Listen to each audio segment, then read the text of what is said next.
Okay, welcome back. We are venturing ahead with our journey in economics. हम तो लड़के रहेंगे. We are moving ahead. हम होंगे कामयाब एक दिन. Yes, we completed monetary chapter, a very big pillar of economics. We completed monetary policy authority, Central Bank of India, which is Reserve Bank of India. We saw in the last lecture a lot of concepts. We spoke about taper tantrums. Remember what is taper tantrums? Taper tantrums is nothing but when developed country economics affects your country economics, especially when they have a reduced interest rate, and when we have a high interest rate, then they flow to us. But when the Fed Reserve or when developed countries central banks, when they start to increase the rates, when they start to reduce the gap between the normal rates and the new rates, then they start to taper the rates, and then money flows from India to this country, from India to this country. It is their money only.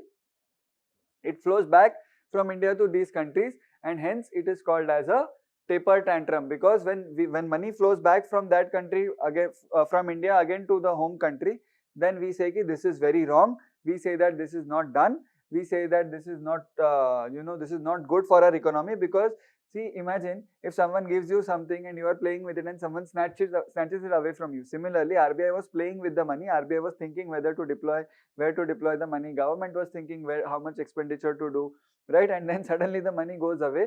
Then we start throwing tantrums. We say, Mummy, he took my money.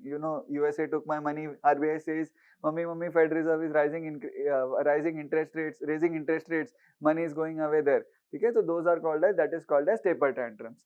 Okay, very good, because it is tapering and then it is tantrums. We show tantrums. We or other developing countries, we all show tantrums. That is taper tantrums. Very important. We saw negative interest rate policy, right? What is negative interest rate policy? NIRP. Negative interest rate policy or negative interest rate regime is where your real interest rates go below 0%. Not necessarily nominal will go 0%. If nominal goes 0%, matlab aapka inflation is also negative, and your inflation plus nominal double effect hoga. But normally when we say ki negative interest rates, we speak about real interest rates. So your nominal interest rate is just about 1-2%, and then inflation is bigger than that, and hence when you reduce inflation, real goes to below 0%.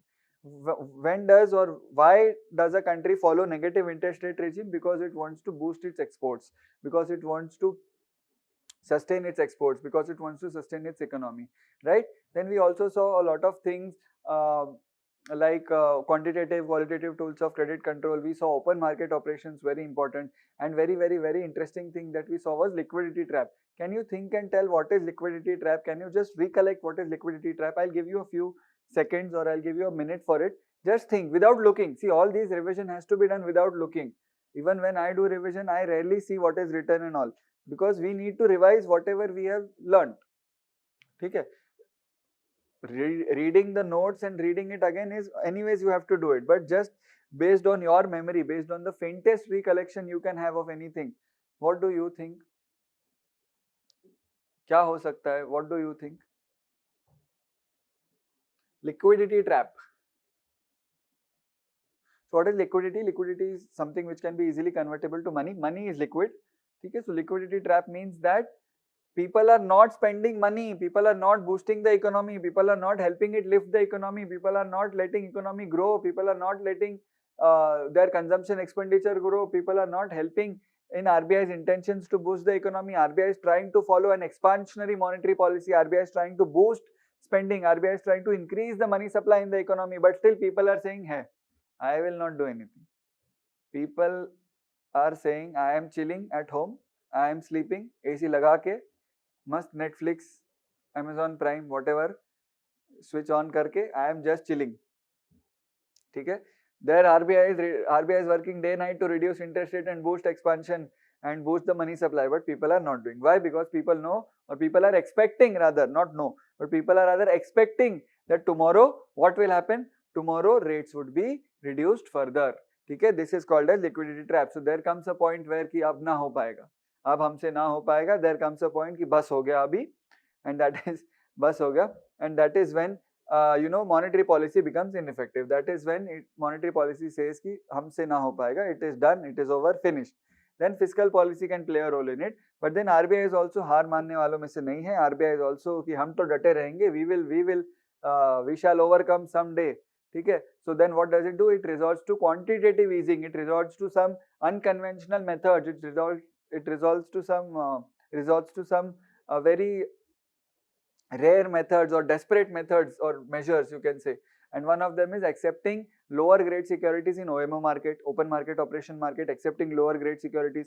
Another thing that it can do is, secondly, it can do what we saw, helicopter money and printing currency. We can also print currency and we can give to people. See, if tomorrow you are chilling at home with Amazon Prime or Netflix or anything, AC laga ke, and if tomorrow government comes at your home, RBI comes at your home and gives you money, you will be spending it. Now, itne bhi lazy nahi ho ki it is giving you money and still you are keeping it at home.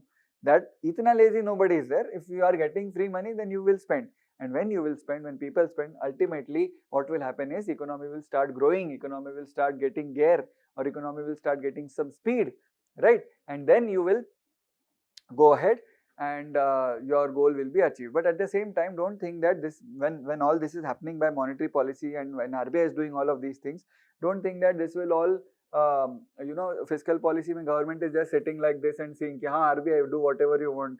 ऐसा नहीं है. Fiscal policy is also working with it, government is also working with it. But the reason why government is not able to reduce taxes by a drastic amount is that, always remember, RBI can increase or decrease rates as per the inflation targeting or as per the growth requirements. Government ke liye it becomes difficult because taxes are very sensitive and government has to get votes. So today, if government reduces votes by a big margin to boost the economy, let's say it is 30%, government brings it down to 20%. Tomorrow, when it will raise it again to 20 to 30%, there is a high chance that people will not vote for the government. Because what will people think? Arey, taxes are increasing. They are not going to see the economic rationale behind it. Yes or no? But RBI, do you think people think about RBI's actions in general life? No. But people think about government actions in common general life. Yes or no? Arey, government is increasing taxes. Oh, government is doing this. Government is reducing subsidies. Government is reducing salaries. Government is increasing its indirect tax rate, direct tax rate. Government is doing this. All is affected to the people. Like, votes are dependent on this. But when RBI does this, you don't know, unless you read newspaper, unless you are actually interested in reading about economy, you don't know. Tomorrow SLR will be doubled. You will not know only. Yes, home loan rates would increase. Okay, the very funny thing happens. Tomorrow SLR is doubled, home loan rates would increase because banks would have lesser funds to give it to the loan because more and more money has to be invested in SLR, and then less money goes as loans to money supply, in the money supply. So less supply is there, more cost would be there, and that is why interest would rise. So tomorrow, if your home loan interest rises from 8% to 10%, whom do you blame? Government or RBI? 95% people will blame government. Yes or no? But it is a part of monetary policy. It is not government. Ultimately, RBI is owned by government. I agree with it completely, 100%. But RBI is also a professional body, an expert-led body. There are economists working in RBI who do this, and no doubt that they are also influenced by politics and political considerations and ramifications. But public blames whom? Public blames the government, even for RBI actions. So hence, RBI gets a little bit of freedom to increase or reduce rates and a little bit of leeway in its monetary policy. Government does not. So government says ki I am trying to work hard in fiscal policy, but my hands are tied because tomorrow I have to get votes and I have to stay in power, na? Right? See, following an expansionary policy is very easy. Following a contractionary policy is very difficult because people suffer due to contractionary policy. Now, they don't realize that it is for the greater good of future generations. Yes or no?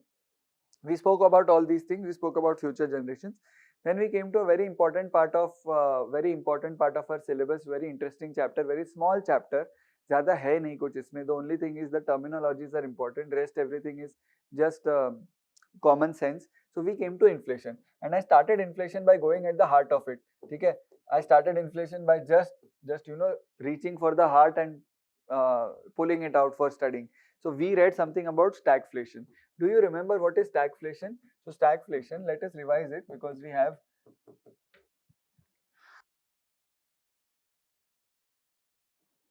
right. Let us revise about stagflation. So stagflation is nothing but an amalgamation of words of stagnation and inflation.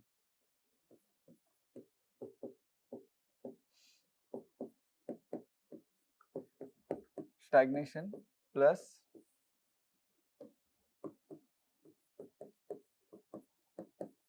ठीक है. अब ये हो गया stagflation. Now this is stagflation. Now why does stagnation happen and why does inflation happen? Inflation happens when there is no real output growth, but only prices are rising, right? So inflation might happen due to monetary policy following an expansionary policy, or fiscal policy following an expansionary policy or expansionary stance. So mainly this happens due to, now why inflation happens? This happens due to monetary or fiscal policy stance, or there are underlying causes. We saw that demand supply are causes. So we are going to read the causes of inflation here. We had just started it in the last lecture. So causes of inflation, we are going to read it. Okay. Causes of inflation, we are going to read it. But stagnation mainly, what is the meaning of stagnation is that your real output does not grow. Real output does not grow. Real output growth is stopped. And secondly, your unemployment is at an all-time high, or unemployment is at a very high level. Okay. Unemployment is at a high level. So unemployment, I would write it as high. Okay. So this causes stagnation, this causes inflation, and then the result is stagflation. It is very difficult to come out of stagflation because you cannot directly, can you directly go for expansionary policies here? To boost real output, to boost your employment, can you directly go for expansionary policies, be it fiscal, be it monetary? You cannot go. Why? Because you are already at the limits. Already your inflation is very high. Hence this become a very tricky situation. Hence this is one of the most unwanted phenomena in economy. कि economists say कि इससे दूर रहना चाहिए. We should not, at any cost, we should not let this happen, because once this sets in, you know, last year, last year, I mean 2019, 20, just beginning of 2020 and 2019 का second half में, before the pandemic, there was a very nice article by Manmohan Singh, who said that if we do not take measures, economy will definitely go in stagflation, and it is very difficult to come out of stagflation. See, stagflation is like a tar, you know, tar which is used for making roads. You know, once you get there, it is a very sticky situation. It is not very easy to come out of it. Baki your normal trade cycles go on good, ki growth, inflation, recession, then again growth, inflation, recession. This is all routine in nature. But stagflation is something jisse bahar nikalna is very difficult. It's not impossible, obviously. There have been economies who have been in stagflation, they have come out of it. But it is not so easy. And obviously it does not come for free. I mean, people have to suffer either with raised taxes or with lesser supply of goods available. Something or the other people will have to suffer to come out of stagflation. The point is to avoid stagflation. Okay? This is the heart of chapter, stagflation. Right?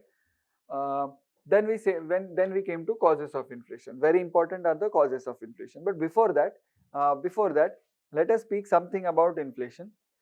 So, do you think inflation hurts? Do you think inflation hurts? दर्द होता है क्या? Do you think inflation hurts? Is inflation good or bad? See, anyone who asks you, is inflation good or bad? He is testing your knowledge about monetary policy. Remember, we are following an inflationary or inflation targeting framework in monetary policy, and we target 4 plus minus 2%. So there is not a binary answer to is inflation good or bad. Inflation is good up to a certain limit and bad after a certain limit. Right? So inflation is both good or bad. So I would say moderate levels of inflation is good. Now, how is this moderate determined? That we have seen in monetary policy, they do all their research. 4 plus minus 2 is the final conclusion that we have arrived at. So moderate, it is good, and high, I would say high is bad. Okay. What are the effects of high inflation? What do you think are the effects of high inflation? Just try to take a guess. What would happen to your when prices are unnecessarily high? What would happen? A large portion of your income is spent on consumption. Yes or no? So instead of, let's say last time you used to spend 25 rupees for your food out of 100 rupees that you earn. Today you are spending 35-40 rupees, which means what happens? The remaining amount reduces. Yes or no? When the remaining amount reduces, your savings reduce. This is very important. Your savings reduce. Okay? What do you think is the second impact, or what do you think is another impact of inflation? Always remember, when inflation happens, prices are high. Okay? When prices are high, now follow what I am saying. When prices are high, prices of domestic goods are high. Yes or no? Because inflation is in India. Where will you go? Would you buy goods from India, or would you buy goods from outside India? You are getting the same goods in India for a price, and you are getting some imported goods for a lesser price. Where will you go? So it will lead to increase in imports. And when imports increase, what happens? Very important. When imports increase, what happens? We have seen when imports increase, then your home currency's value reduces. Why? Because you need more and more dollars and you have to give out more and more rupees. So supply of rupees increases in the market and demand for dollars increases. When demand increases, dollars value will rise. When supply increases of rupees, supply value of rupee will fall. So this leads to, I would say, fall in the value of currency. ठीक है? Which currency? Domestic currency, our own rupee. Domestic currency. ठीक है?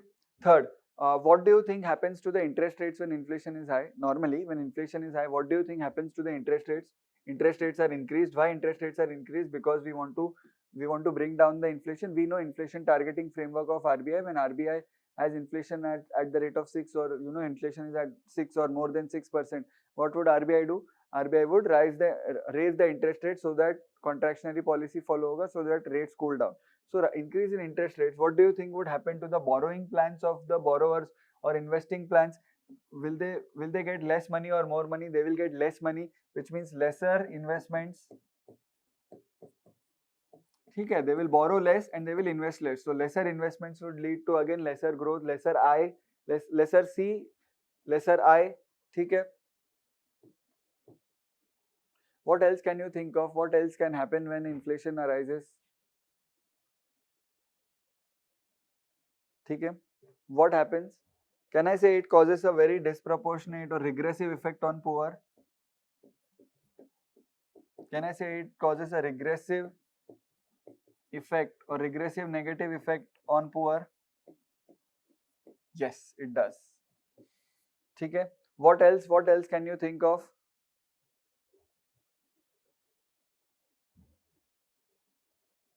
One offshoot of this I would write one offshoot of this.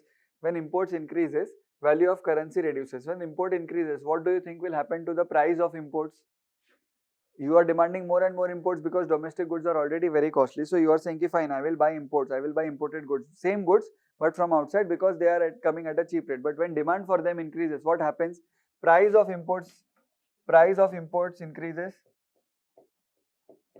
Okay. When price of imports increase, what will happen? What will happen? When price of imports increases, it further increases inflation.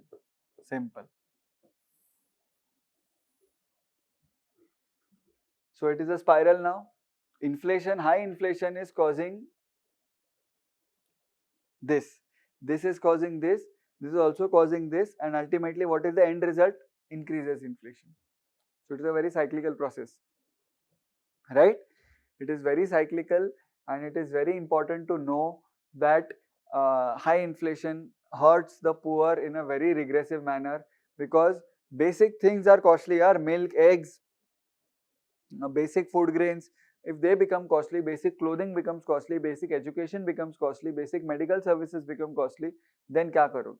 Then see, how do you move up in life? How do you grow ahead in life? Monetarily, economically, how do you grow ahead in life? Today, you might earn your first salary. Let's say I'm giving an example. You might earn your first salary at 25,000 rupees per month. Just an example. Okay. Now, out of 25,000 rupees per month, you will be able to save very less, because you have to pay your house rent, you have to pay for clothes, you have to pay for your food. There might be your parents or your children depending on you. So you have to provide for them, your spouse. You have to provide for your spouse also. Okay. Husband, wife, anyone. Right? Then you save only little bit of it. Then let's say next year or after 2 years you get a promotion or you get a raise, your salary is increased to 35,000 rupees. Then after a few years it goes to 40, it goes to 50. Then do you think your expenses also increase in line with it? No, it might not. So let's say you bought a TV, but that TV will last you for 5-8 years at least. You bought a car, that car will last you for 5-8 years at least. You bought a computer, you bought a laptop. And there are people who change mobiles every year. There are people who change their laptops every year. I'm not talking about those people. See, those people are exceptions. I'm talking about a general trajectory. Okay. So now what happens is that you start saving more and more. As your income increases, you start saving more and more. When you start saving more and more, you start investing more and more, because what will you do of that savings? You will either buy some gold, or you will either invest in banks, keep in banks, fixed deposit, or you'll invest in stocks, you'll invest in share market. You will try to get more income. So your investment increases, right? And as your investment increases, your money corpus means what? Your collection, your total assets, total money supply or money level of you personally, that also increases. And with that, you will change your clothes, you will change your clothing style. So earlier you used to buy unbranded roadside clothes, which are available on the road markets and all.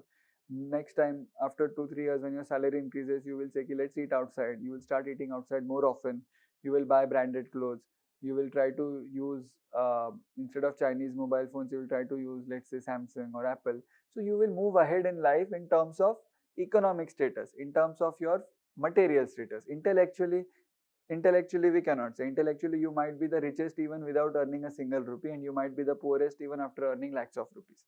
Okay? And we all know such people, who are literally, they don't have any common sense, but still they are earning so much. So, and both ends of the spectrum, there are some poor people who are genuinely so good at heart, so good at mind, they have good knowledge of things, they have good understanding of things, but still they are poor, they are earning less. So intellectually, so we are not talking, we're talking monetarily. Okay? So that is how you move ahead in life. But what happens if we assume that the price of the goods in the market increases, the roadside goods or roadside clothes which you were wearing, if tomorrow the price of them increases, the price of food increases, price of rice increases, price of oil increases, now oil is at an all-time high, price of oil increases, edible oil I'm talking about, not petroleum, okay? Fuel increases, whatever. If that happens, then your proportion of savings reduce. When your proportion of savings reduce, your proportion of investment also reduces. When investment reduces, your entire growth trajectory becomes a bit mild. It becomes slower, right? And that is why it causes a very regressive effect on the poor, because you are not giving them a chance to grow. Okay? Your growth, or you as government, you are not giving your poor people a chance to grow. This is their chance to grow. By keeping the prices low, they are able to save more. Now they are not able to save more. They are spending more and more of their income on basic goods only. Tomorrow salary doubled, but price also doubled. Kya ho gaya? 50% earlier you used to save. Today 50%. Today also 50% you are saving, despite earning double. Okay? That is why inflation is very bad. महंगाई बढ़ गई है. That is why people complain a lot about महंगाई. Okay, that is why inflation is a very sensitive issue for both RBI and the government, because this affects poor a lot. If you are earning crores of rupees per month, it doesn't even matter you. It won't even matter you 1% if prices of vegetables increases. But for those whose lot of income proportion is spent on consumption of basic goods, basic essentials, they will suffer.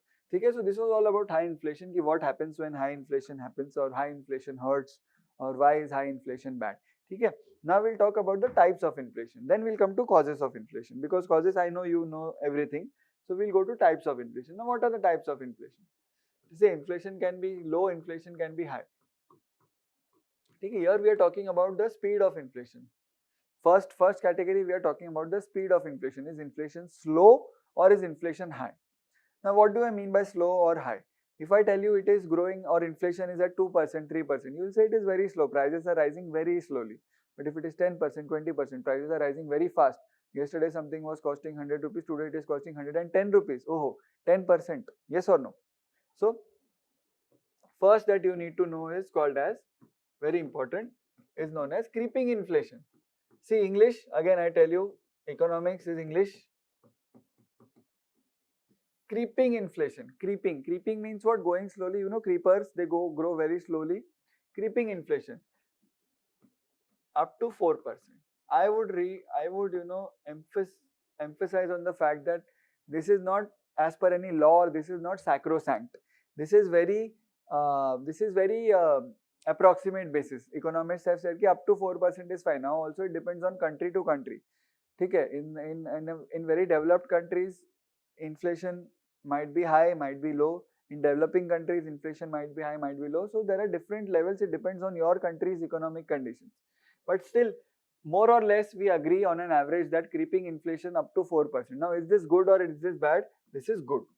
You need this inflation. You need to incentivize your sellers to expand. You need to incentivize your suppliers to expand, to grow, to invest, so that your economy reaches the next gear. Chalo, theek hai. What happens when creeping inflation increases?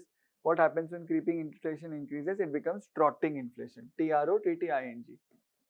ठीक है, it becomes trotting inflation.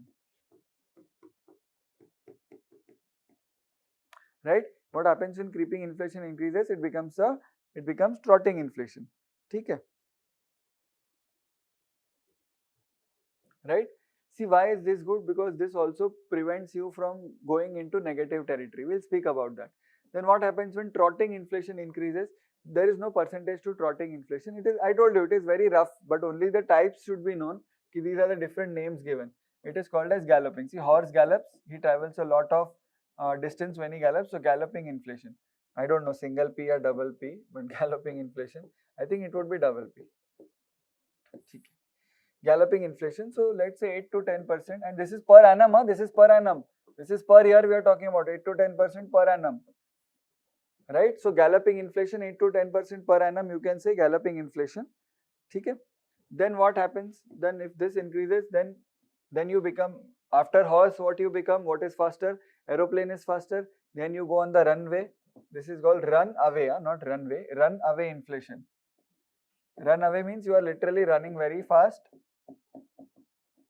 Run away inflation. And then again, there is no fixed percentage for this, approximate. Runaway inflation leads to hyperinflation. Hyperinflation is worst. Sir, is hyperinflation found in real economies? Yes, lot of examples I am going to give you. Hyperinflation, just see this,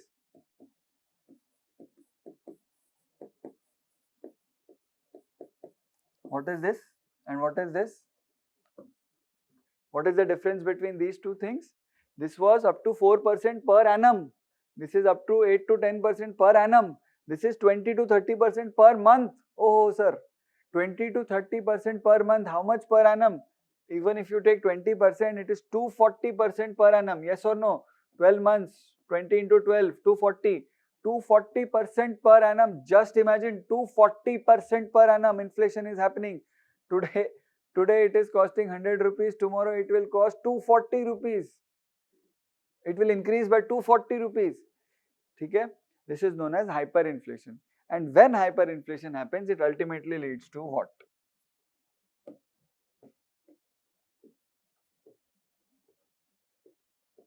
It's all English, huh? Monetary collapse. It leads to monetary collapse. You are collapsing down. It leads to monetary collapse. Okay? Creeping inflation, trotting inflation, galloping inflation, runaway inflation, hyperinflation, monetary collapse. Okay? What happens in monetary collapse? What do you think? If our country reaches this level, what do you think happens? What do you think happens in a monetary collapse? Rupee loses its value completely. Rupee has become useless. Everyone is having rupee bundles. Everyone is having notes. Everyone is having their rooms filled with notes. Pura room go down. Everything is filled with notes, but no value. It is just paper. Okay? Because to buy one piece of bread, you will have to give half room worth of notes. Okay? Now you are giving one note of 50 rupees, you can 20 rupees, 50 rupees, you can get a packet of bread. Imagine giving half room worth of notes, half room bhar ke notes for getting one bread. Monetary collapse happens, people lose their trust in rupee. People say ki rupee is useless. You know, niche road pe you are finding notes. Just imagine, road pe you are finding currency notes, gutter mein you are finding currency notes. There are currency notes everywhere. People are making craft out of currency notes in schools because it has no value, right? So when monetary collapse happens, there can be various things which can happen. Remember the very first lecture I told you, the very first of the content lectures when we started with our syllabus, very first syllabus lecture I told you that demand supply, when we discussed about demand supply and mangoes and all example, I told you that there was something called as double coincidence of wants. Do you remember? If mango wala wanted apple and let's say apple wala also wanted mango, then only they could transact, and for that they always double coincidence of wants was not possible. Wool wala wanted mangoes and mangoes wala did not want wool, so then mango wala would say ki, why should I sell you mangoes because I don't want wool. So to avoid the problem of double coincidence of wants, what happened? We introduced currency, yes or no? But now what is happening? We are fed up of currency. We are now telling the currency is useless. So we might return to, when monetary collapse happens, we might return to barter system. Remember barter system? Barter system is trading of goods. So we might return to barter system. So we will tell bread wala that, sir, I have let's say I have 10 notebooks. I will give you 10 notebooks. You give me bread. He says, yes, my child also needs notebooks. So you give me 10 notebooks, I will give you bread. Barter system returns. Again, the problem of double coincidence of wants will arise. That is very true. But barter system returns. No economy has faced monetary collapse yet. Hyperinflation, yes. But before facing monetary collapse, IMF and World Bank, these are the institutions, they save the economy, which means they give funds and they pull out the economy from hyperinflation. ठीक है हाँ so return to barter system or what just imagine you are trading or you are transacting in dollars in India. Either return to barter system happens or some foreign currency takes or replaces your domestic currency. So foreign currency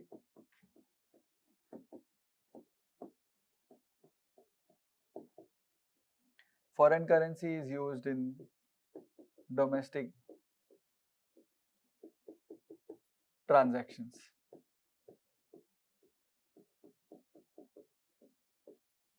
Foreign currency is used in domestic transactions. ठीक है? So people are like, oh, $1, 1 bread. So I will take $1, 1 bread. Rupee is very useless. Rupee doesn't have a purchasing power. ठीक है? Now I'm not saying that dollar might be legal tender. See, legal tender is not a money which is not legal tender is not illegal money. Do not get confused in these concepts. A money or a currency or anything which is not legal tender is not illegal. I told you the definition is that the receiver has the right to refuse if it is not legal tender. है ना? If it is not legal tender, he can refuse, but he can accept also. And once he accepts, you are happy, he is accepting, he is happy, he is getting that money. Might not be legal tender. So US dollar today, if US dollar, I give one shopkeeper US dollar, if he is ready to accept it, it is not illegal. Samjha? It is as good as barter only. It is as good as barter. Just we are trading dollar in between, that one note in between. Tomorrow, if you go to a shop and if shop wala says, I like your bag, can I have your bag? And you says, I like, let's say, I like that jeans. So you can trade jeans for the bag. Now, who is stopping you? Similarly, you can trade goods for dollars. There is no one who is stopping you. The only thing illegal is when you give him rupees, it is legal tender and he does not accept rupees. That is illegal. That transaction is illegal. That transaction, matlab, that refusal of his acceptance of rupees is illegal because rupee has legal status here. Dollar does not have legal status, but that does not mean dollar has illegal status here. Always remember this thing. When we spoke about legal tender money, I always told you that legal tender is a currency or is a type of money where he can refuse its acceptance. समझ में आ रहा है? He can refuse its acceptance, but he cannot. He will not be prosecuted for accepting dollar or anything like that. It is not illegal. Ultimately, what he is getting, what he needs, he is getting. What you need, you are getting. ठीक है? So these are return to barter system, foreign currency used in domestic transactions. These are the probable causes of monetary collapse. Now I will speak to you about hyperinflation, something called as hyperinflation. ठीक है? Hyperinflation is very interesting. Hyperinflation is very ऐसा concept which catches the or captivates the imagination. कि imagine prices are rising at so high, such high level. So the first instance or not the first but the most famous instance captured by economists of hyperinflation is that of Germany. You remember Germany? Germany at the end of First World War, what happened was at the end of First World War, Germany had poured in a lot of money.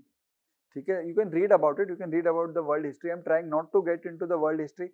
Who did what did Austria do? What did Austria do? What did Hungary do? How did France avoid capture? Then what did Poland do? So all these are world history events.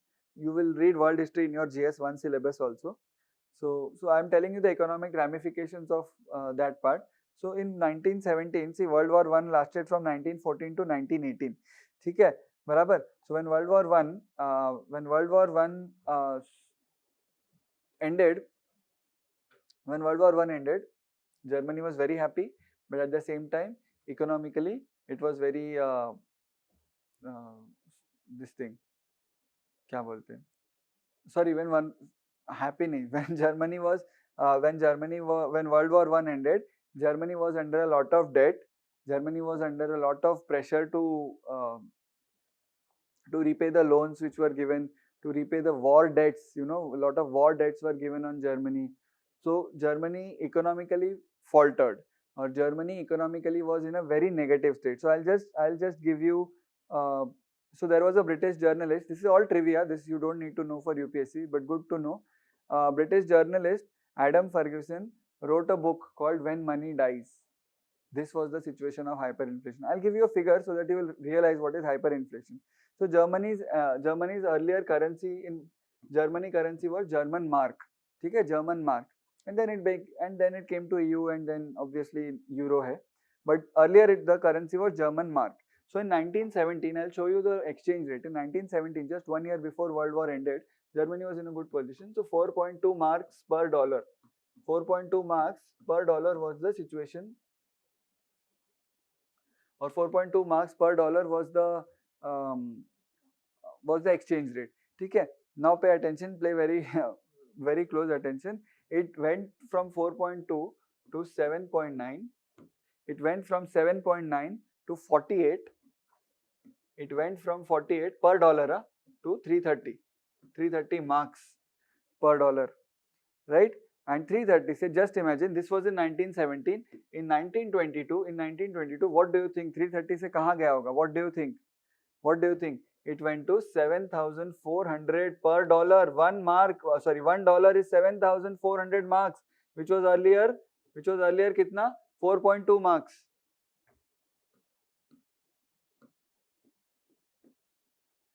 Just imagine, this is the situation. Just imagine, right? 1922, 17 times cost of living was increased. Can you imagine living in such a situation? 17 times, Treaty of Versailles. So, ठीक है, 17 times it was increased. Then, 17 times it was increased in 6 months. In 6 months, from June to December 1922. Just imagine. Chalo, I'll show you one thing. 1922 में bread costed 160 marks. Bread. Always bread is referred to in these cases because that is the most common thing with which you can compare your country with other countries. That is why. And it is commonly used by poor and rich alike. Bread. इसीलिए it is also used. ठीक है? 1923 में what do you think was the price of mark? 1922 में it was 160 marks. 1923 में 1 2 3 4 5 6 7 8 9 it was 1 2 3 4 5 6 7 8 9 marks. One bread. It is beyond imagination.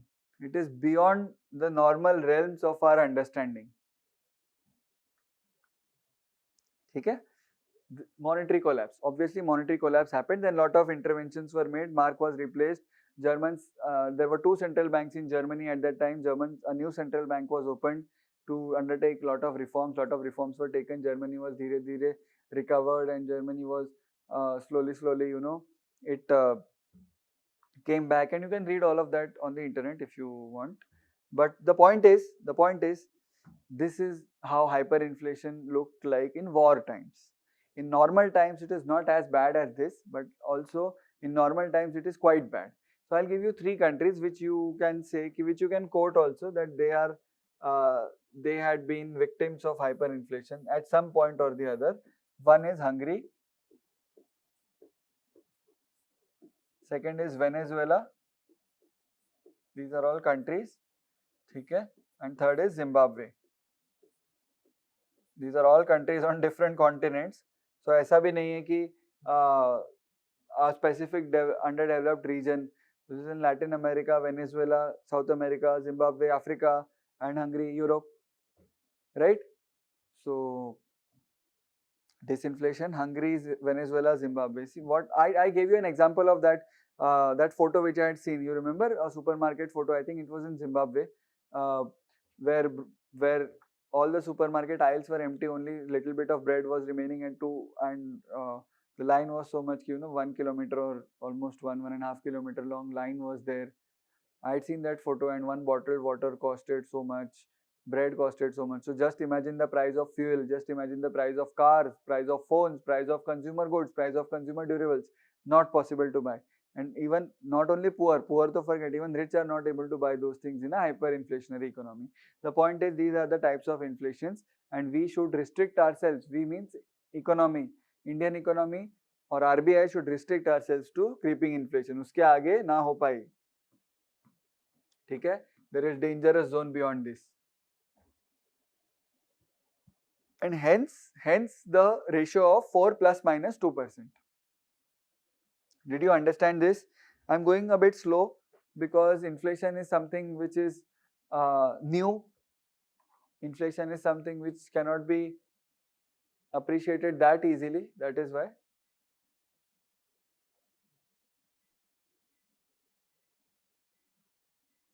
Okay, so we'll continue here.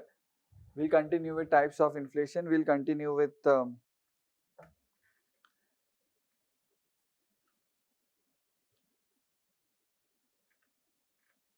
right.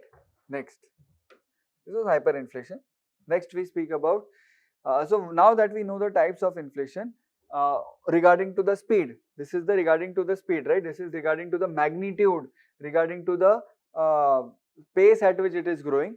There are some more types of inflation. There are some more kinds of inflation. There are some more ways in which inflation manifests in an economy. Pay attention. One is called as open inflation. What is open inflation? What do we mean by open inflation? Open inflation means inflation where government or monetary authority of the country does not do anything to control it. Ki let it be as per market forces. Samjha? Let it be as per market forces. Demand increasing, then let price go up, let inflation happen. And if vice versa is the case, then let price go down, let inflation go down. Okay? This is open inflation. Open. No action. Second kind of type of this thing or type of inflation or kind of inflation is the opposite to open inflation. What is opposite to open? Closed ho sakta hai, or you can call it as suppressed inflation. What do we mean by suppressed inflation? Suppressed inflation is nothing but where we try to suppress it, where if it is going more than what is required, we call it as suppressed inflation. Okay? We call it as suppressed inflation. Now, sir, what do you mean by suppressed? Suppressed means active action taken by government, active action taken by RBI, or active action taken by monetary policy authority of any country to suppress the inflation. Now, my question is, does India follow an open inflation policy or a suppressed inflation policy? As with all things, we like both. We like good of both things, or both the worlds, or best of both worlds. Hence, we follow best of both. 4 plus minus 2 hai. Okay? If it is within the range, it is open inflation, because we don't try to control it from when it goes from 4 to 5%. We say okay, 6 tak it is okay. But when it goes beyond 6, then we try to suppress it. But at the same time, when it goes below 0, we try to increase it. So I can say that it is a managed inflation, or it is a targeted inflation, or we have an inflation range. Yes or no? We have an inflation range. Okay? So that is why it is a mix of this, our Indian economy, or we follow a mix of this, right? So this is open inflation, this is suppressed inflation. Now what I am going to tell you is probably a very, very, very, very, very important part, or very important distinction. Okay? I'll give you a few words, you have to tell me the difference. I'll give you a few cases. Case A. Prices are growing 100, 120, 130, 170, 180, 175, 176, 200. Second case. Prices are growing 100, 150, 250, 300, 350,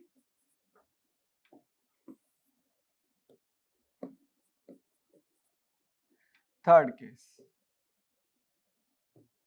100, 200, 400, 300,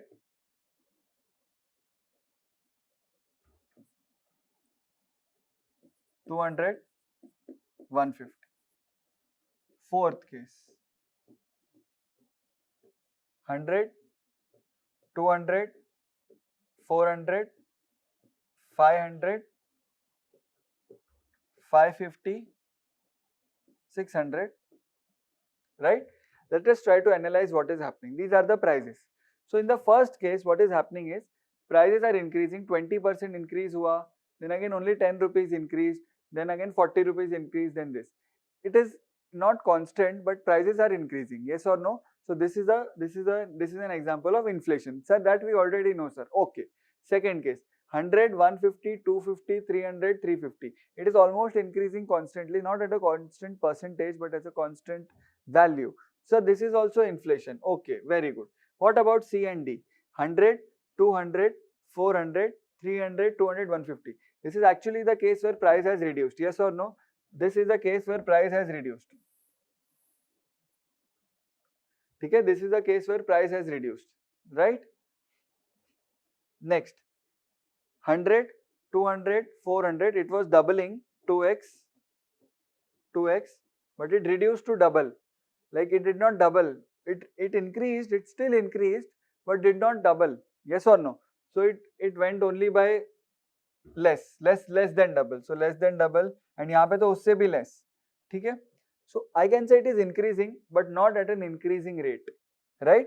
So keeping these examples in mind, keeping these figures in mind, when I tell you that prices last year increased by 6%, today prices increased by 8%, then day after tomorrow prices increased by 9%, you will say it is increasing constantly. Now recollect the discussion we did on GDP growth rate. I told you GDP has been growing, but not at a constant rate. GDP growth rate is fluctuating, but it is growing.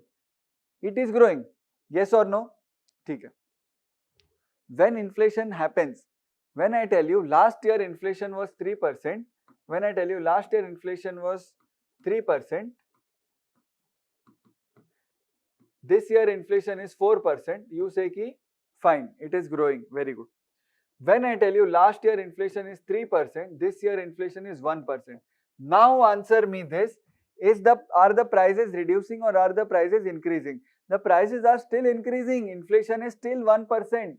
So if you started with 100, this is 103, but it has increased by 1%, it is still increasing. Yes or no? It has increased at a decreasing rate. Do you agree with this? It has increased at a decreasing rate. It is still increasing, but at a decreasing rate. You are still moving ahead in your car, but at a less speed. If you increase gears, you will gain speed. Very good. But from fourth gear, you are coming to third gear, but you are still moving ahead. From third gear, you are coming to second gear, but you are still increasing. You are still going ahead. Yes or no? Right? Okay? So when this happens, it is called as disinflation. See this, disinflation. Inflation is there, but at a reduced rate is disinflation. Inflation is happening, prices are increasing. Tomorrow prices are increasing, but at a lower rate compared to last year. Last year I paid 10 rupees more. This year I am paying 7 rupees more. I am still paying it more. There is inflation, but compared to last year I am paying less. So there is disinflation. So if today's inflation or this year's inflation target, let's say RBI kept 4 plus minus 2%, and this year's inflation was 5%. Next year inflation is 3%. Can I say that GDP growth, or can I say that prices have increased? Yes, prices have increased. They have not reduced, but they have increased at a reduced rate. Hence it is called as disinflation. Now what happens when prices actually reduce? When prices actually go beyond the base or below the base? So yesterday it was 100 rupees, today it is costing 95 rupees. Oh, negative inflation ho gaya. This is not negative inflation. This is inflation at a lower rate. This is inflation at a lower rate. What about negative inflation? Yesterday it was costing 100 rupees, today it is costing 95 rupees. That is called as, so you need to differentiate between, that is called as deflation. Remember, inflation is just blowing air in the economy. deflation is removing the air. So when you are blowing air and you just take a break, or you give a small breath of air in the balloon, small, it is still inflation but at a reduced rate, hence it is called as disinflation. But when you actually pull out air from the economy, from the balloon, then you call it as deflation. So when it is deflation is negative growth or reduction in prices. Here is where prices actually reduce, here is where prices increase but at a reducing rate, if that makes sense to you. Prices are increasing at a reducing rate, prices are reducing below the original prices, below the original price, that is the key word here, below the original price. Samjha, I hope this is very clear. Disinflation and deflation. Deflation is where you deflate it, disinflation is where you are still inflating but lesser compared to last period or last year. Okay? Now we have discussed this in the earlier lectures when we spoke about real, nominal and inflation. In GDP we have discussed this, that how do you compare, to what do you compare? The comparison is somewhere there. Okay? That comparison is called base. Yes or no? We have discussed about base effect. Last year inflation was very high, so this year even a small reduction would result in a very drastic reduction. High say you have come so low, but it is very small. It's the base effect. Okay, that is very important to know, base effect. And the year with which we compare, or the, let's say, test number 32 is your ideal test. You compare all your test marks with test number 32's marks, then that becomes your base. Remember, abnormally high or abnormally low results due to some abnormality or some anomaly in base year is known as base effect. Yes or no? Similarly, inflation, you need to know that base year or base effect is very widely used in, or very widely prevalent in inflation also. Okay? So far what we have done? So far we have done the types of inflation: creeping, galloping, etc. We have done open inflation, we have done suppressed inflation, we have done managed inflation and targeted inflation. We know the difference between disinflation and deflation, right? Now probably I am telling you the most important part of inflation chapter. See, whenever I say most important, it is until the next part comes. So if next concept I tell you that this is most important, then the previous one becomes second most important. Okay? So this is the heart of inflation. Please pay attention here, whatever I am going to tell you. When you read a newspaper article, there is a headline, there is a sub-headline and there is content. Yes or no? Very good. Now sometimes when we are in a hurry, we just quickly read the headline and we leave the paper. Okay? But actual essence of the article is in its headline or is in the text? Actual essence is in the text. Yes or no? Somewhere, let's say this is the article, itna headline hai, and this is the text, column 1, column 2, column 3, column 4, big article. Okay? So somewhere this is the heart of the article, the actual content, कहना क्या चाहते हो, would be lied somewhere here or buried somewhere here deeply in the text. This is the headline. Okay? Similarly, in inflation, we have inflation of, what is inflation actually? Inflation is the rise in price of goods and services. Okay? Persistent rise in the average price of goods and services, right? So when you calculate inflation, let's say you took all the goods taken together, you calculated inflation and you said ki sir, inflation is 7%. But now you want to divide them. You want to see which goods are causing inflation. Total liya na apne, you took total. Okay? So in a classroom, there are total 60 people and the class noise is very high. But when you go in a classroom, you actually see that there are only 10 people who are causing the noise. They are screaming, they are yelling, and the rest people are only normally talking. So due to those 10, your entire classroom's noise is increasing. Similarly, due to some goods, total inflation rises. Yes or no? Some miscreants, some mischievous kids are there in the goods basket.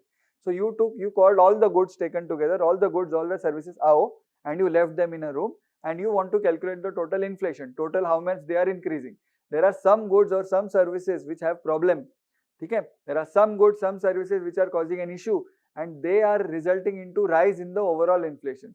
They are not affecting others, I am not saying that. But when you see them taken together, you don't see them individually. Ki yahi hai problem wale. Okay? So you see that overall inflation is high. But out of overall inflation, there are some part of it which is causing the inflation. If you target them, your overall inflation will drastically reduce. Okay? Simple example, you in your college you have 8 subjects, let's say. your total marks are high, right? Your total marks are high, but there are some subjects in which you have scored very high, there are some subjects in which you have scored average or even low marks. So what you need to target, you need to drill down and you need to see where is the problem. Similarly, inflation is a very broad figure. When you take inflation, it is a very broad figure of all the goods. When you take inflation of all the goods or even a collection of goods, it is a very average, it is a very upper ka figure. Yes or no? I can say it is a very headline figure. Upar se hai. I want to look at what is at the core of it. I want to look at what is at the heart of it. Which goods is causing inflation? Is it fuel? Is it food? Is it mango? Is it apple? What is exactly causing inflation to rise? Samjha? Now, out of all the goods that, let's say you called up all the goods and services produced in the economy, I want to measure whether your average price is increasing at a persistent rate or not. And persistent rise is happening or not. They come in, they say yes, sir, check our records, sir, I am mango, my price has increased in the last 10 years, itna. I am paper, itna, I am steel, itna, etc, etc, etc. I am medical services, I am financial services, I am IT services. So many people give you records. You check all these records. Okay? You find there are three miscreants. You find there are three miscreants who are headache every time. One, food.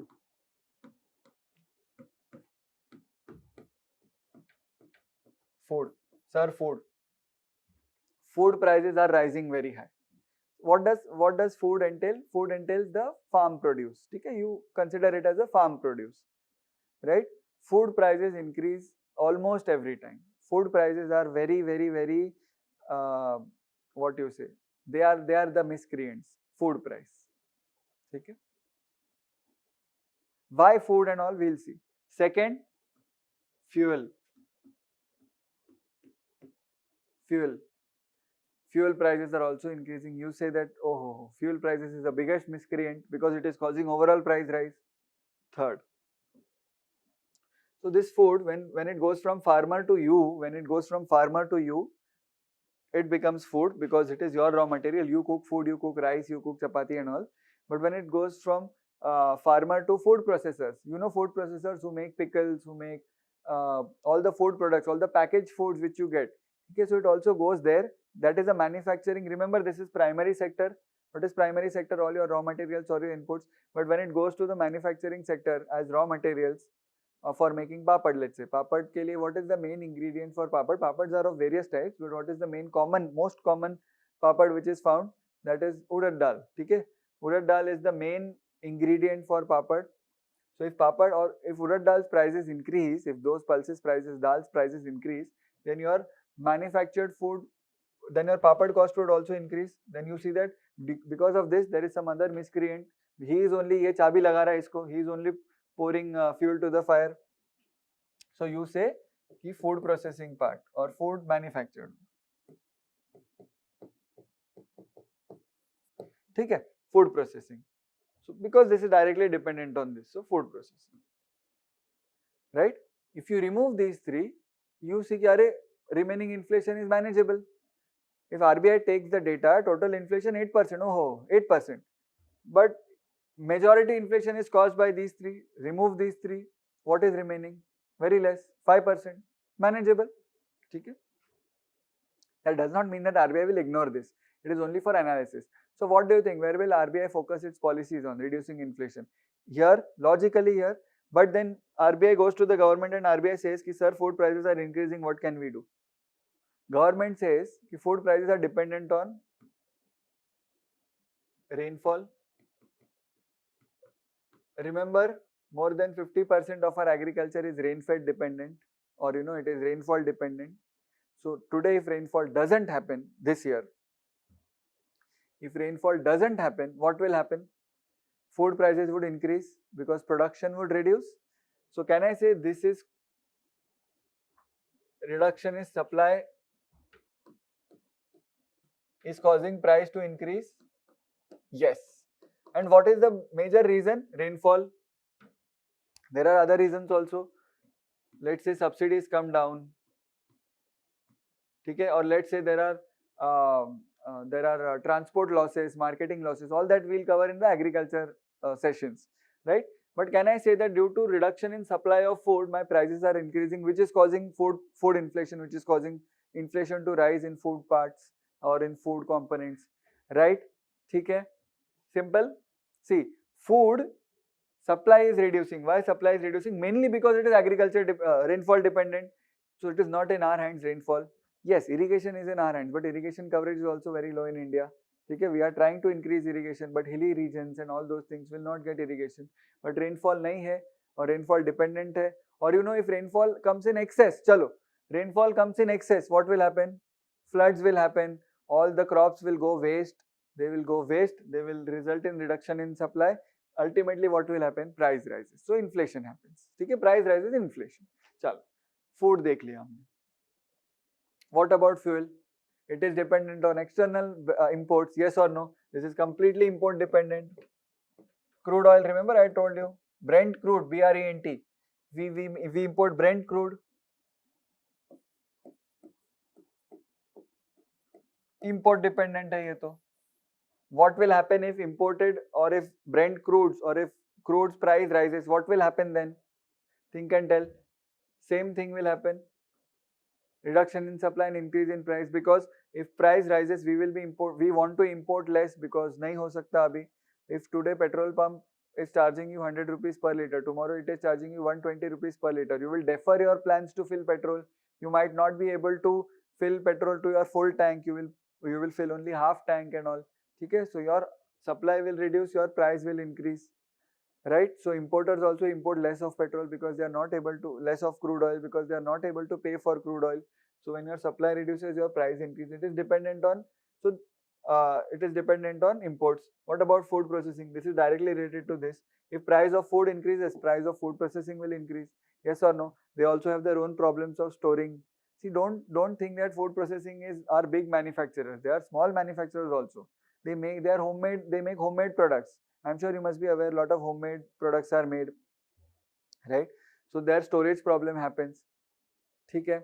Let's say in a small food processing industry, if they are concentrated in a particular village, drought happens in that village, electricity is cut in that village, flood happens in that village, tsunami comes or cyclone comes, anything happens, that entire food processing industry gets wasted.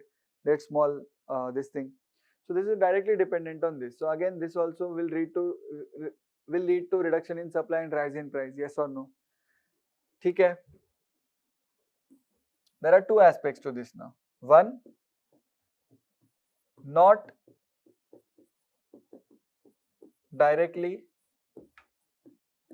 controlled, not controlled, but not directly under the control of government.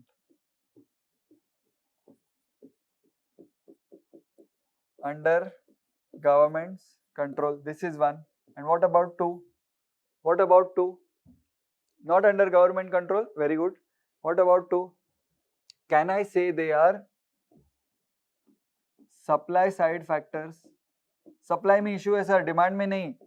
See, demand for fuel does not cause rise in prices. Supply of fuel cause rise in prices. Demand for food does not cause rise in prices. Demand तो उतना ही है ना. There are 138 crore people here. Yesterday there थोड़े बढ़ गए, little bit increased, but your supply has drastically reduced, which is causing the rise in price. See, demand is increasing, reducing, but what is causing the rise in price in these commodities? It is supply. So these are all supply side factors. Okay, these are all supply side factors. And first, these are not directly under the government's control. These are not directly under government's control. Always remember, not directly under government's control. Rainfall, not directly. Subsidies, yes. Import dependent hai. We cannot do anything. This is dependent on this only. So not directly under government control. And these are caused by supply side factors. Yes or no? Reduction in supply causing a rise in prices. Next year, normal monsoon, import like crude oil prices reduce, and this is dependent on this only. So normal monsoon happens, or little bit excess monsoon happens, good rainfall happens. What will happen? Supply will increase, prices would come down. Okay? Inflation would go down. Yes or no? Now what do you think? Does this decrease of supply of these things, supply or reduction in supply or increase in supply, or reduction in price or increase in price, what do you think happen? What do you think that does it happen rarely, occasionally, or it happens frequently? I'm asking whether the fluctuation in the prices of these three things, does it happen very frequently or does it happen rarely? Think and tell.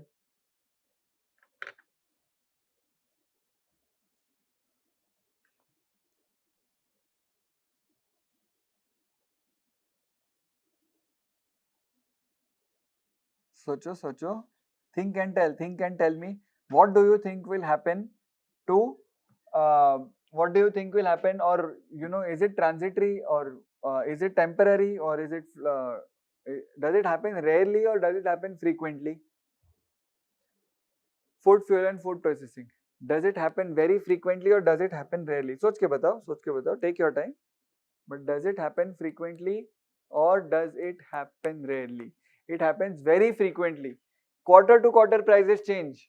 Fuel price. Remember, every day fuel price changes. Do you know that? Every day fuel price changes. It might not be passed on to the consumers every day. Again, there is also a bit of transmission involved here, like GST rate transmission, monetary policy transmission, but that's not the point. This happens every day or very frequently, yes or no? So now when you take all the goods and services together, when you check them for inflation, you see that these are fluctuating. These are very fluctuating. They go down also rapidly. These are very fluctuating. They go down also, they go up also. They go down also, they go up also. So now do you think you have to change your policies according to the whims and fancies of these three things? ये तो आज ऊपर है, कल नीचे है, yesterday it was up, today it is down. Do you think RBI can change its policy so quickly, government can change its policy so quickly, supply is reducing, please increase subsidies. Tomorrow, supply has come back, please reduce subsidies. Every day it is not possible, every month it is not possible, every quarter also it is not possible. Because to see the effect of any policy, be it monetary policy, be it fiscal policy, thoda time to jayega, 6 months will go, 1 year will go, yes or no? So these are transitory in nature. Can I say these are transitory in nature? These are very transitory, very what we say, unstable. That was the word I am looking for. Transitory in nature. These are transitory. आज है, कल नहीं है, परसों है, again नहीं है. Right? This is transitory in nature. Food, fuel and food processing. This is transitory in nature. These three components are transitory. It might be very high, it might be very low, it might change. It might be medium also, but it definitely changes. Okay? Very important part coming up. The whole discussion is coming up. So imagine a classroom. These three are very fluctuating. They sometimes are very silent and they sometimes scream on top of their lungs. So total class ka inflation, total class ka noise, total class is called as headline inflation. Oh, headline, remember. Why headline? Because you are not looking inside. You are not peeking inside the class ki kaun hai, who is sitting, who is standing, who is making noise. You are seeing the overall noise level of the class. Overall. Now there might be some transitory aspects to it, there might not be. There might be everybody is permanent, everybody is changing rarely, occasionally. So this is called as headline inflation. Overall, headline inflation. Overall, overall.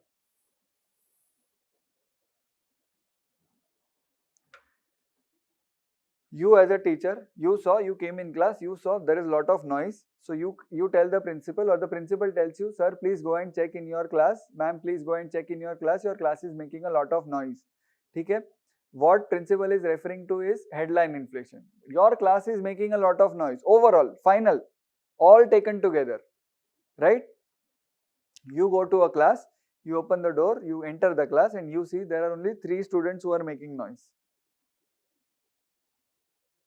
There are only 3 students who are making a lot of noise. Not noise, everyone is making a little bit of noise, everyone is talking, but there are 3 students who are making a lot of noise. You tell them, get out. Bahar niklo. Out. Then they say, sorry.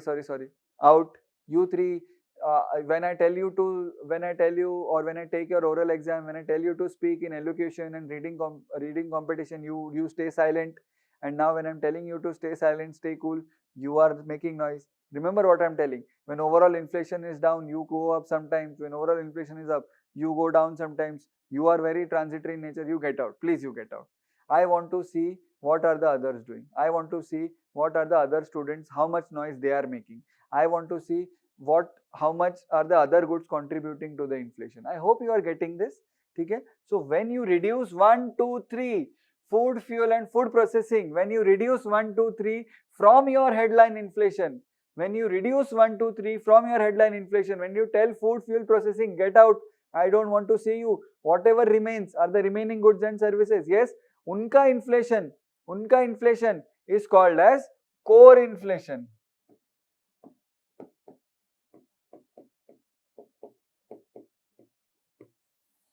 Their inflation is called as core inflation. So I hope by now you have realized headline inflation minus food, fuel, food processing is core inflation. Core inflation does not include the inflation caused by food, fuel and food processing. Headline inflation includes the inflation caused by food, fuel and food processing.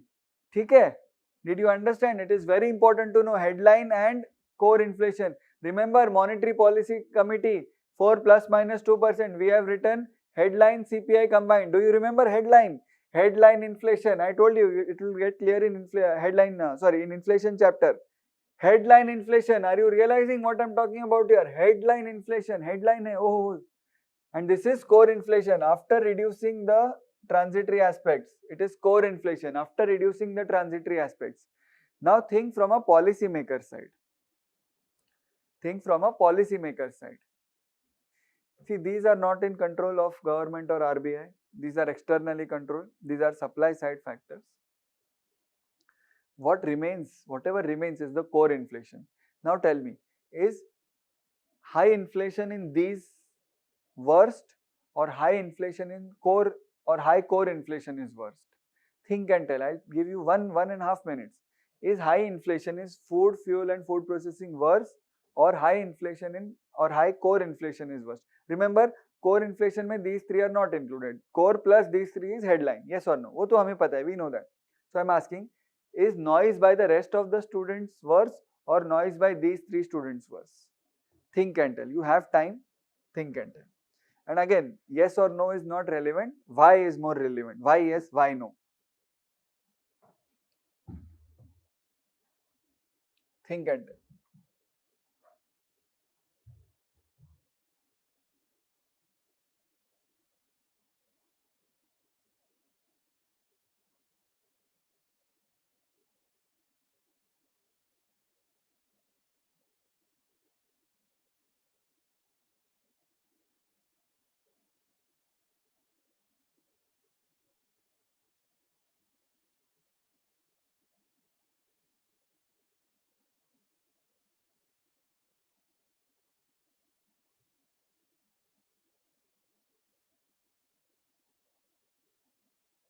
What do you think is the answer to the question?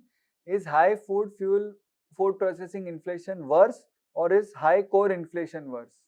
High core inflation is worse. Simple reason, ये आज है कल नहीं है, you don't know this and you are not even in control of this.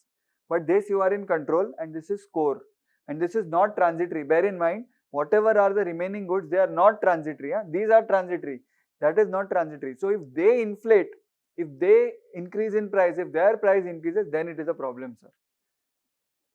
Because that is long term. This is short term, this is transitory. So I would write this as short term.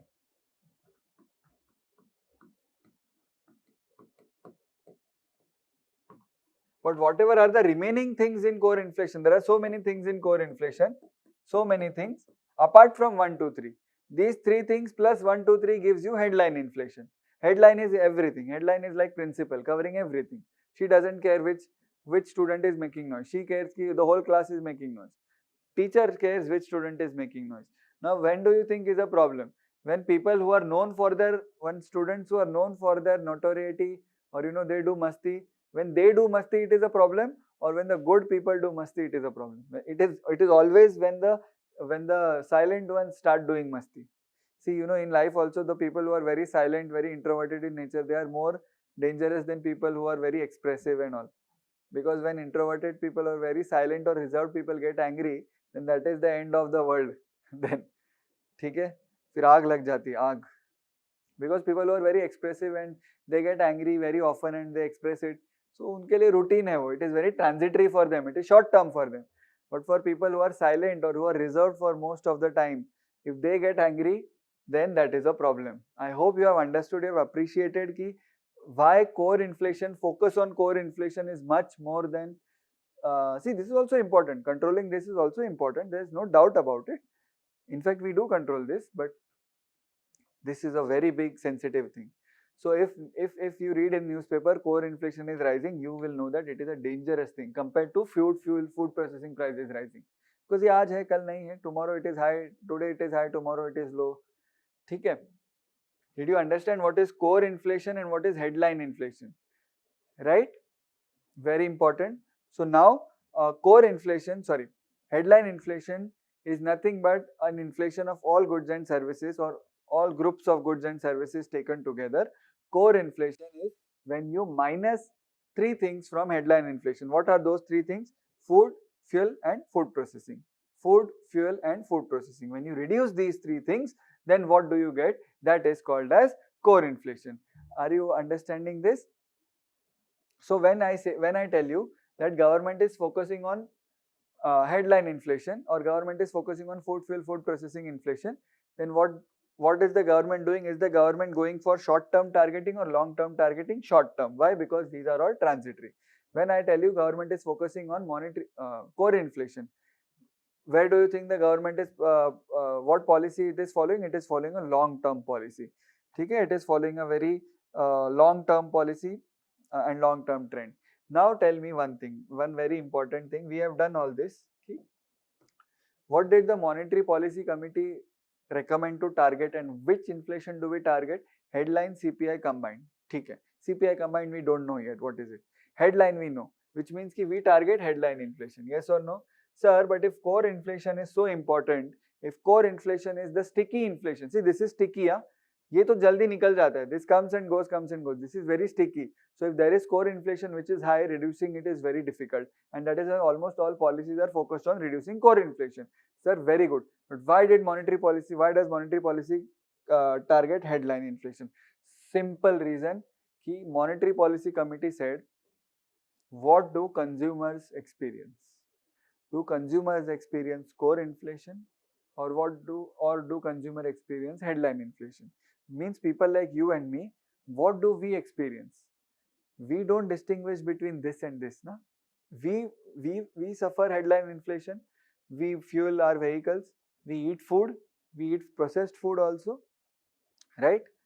So now, Monetary Policy Committee was very clear in its agenda that we need to target headline inflation. We don't care if it is caused by transitory factors or it is caused by sticky factors. The only thing we care about is people are suffering. Hence we means Monetary Policy Committee targets headline inflation. Does that mean core inflation is ignored? Of course not. In fact, headline inflation, while policy making, it is categorized into core and these three transitory aspects. Then core पे ज़्यादा focus होता है, but and transitory पे less focus है because it is not in hands. ज़्यादा कर भी नहीं सकते. You cannot do anything. But the thing is कि target of 4 plus minus 2% is of headline. Now उसके अंदर core whatever might be. So in 4 plus minus 2% core will be 3.5% and headline would be, sorry, the other three transitory would be 0.5%, right? So what is bad? Our headline inflation is 5% and component of core is 4% and food, fuel and etc. is only 1%. Is that bad? Or our headline being 5% but core is 1% and all these three things are 4%. This is bad. The first one is bad because the share of core inflation in total headline inflation is bad because controlling this is difficult. Policies are focused towards core inflation, but targeting is done of overall target होना चाहिए. See, earlier we used to target core inflation, very earlier. I think 2013, 12-13 में we used to target core inflation. We used to design our policies based on that, but ultimately RBI moved to headline inflation. RBI said कि ultimately consumers suffer this and we are going for headline inflation. Is this clear? Is this debate about headline, core, food, fuel, food processing, supply side factors, not directly under government's control, transitory, short term, is this clear? This is the heart of inflation. Okay? Stagflation, core and headline, these are the various core concepts of inflation. Iske baad whatever we are going to say, it is all memory based, it is all factual, not so useful for mains but very useful for prelims, and we are doing an integrated study. So if something is useful for mains, it becomes important for us. Something is useful for prelims, it becomes important for us. Doesn't matter which exam are we talking about. Interview bhi, it becomes important for us. Okay? Headline, core. So shall I move ahead? I hope you have understood this. Right?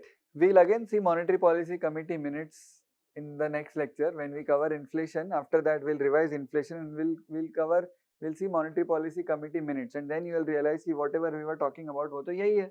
It is core headline. It is same thing.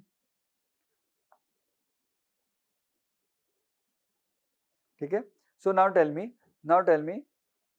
analyzing core inflation helps in addressing supply side factors or demand side factors.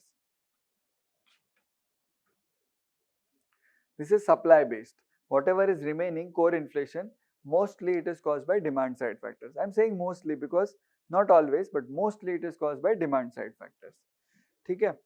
So here you can target demands.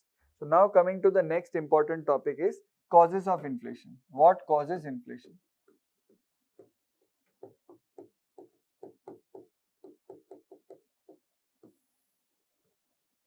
You told me demand increases.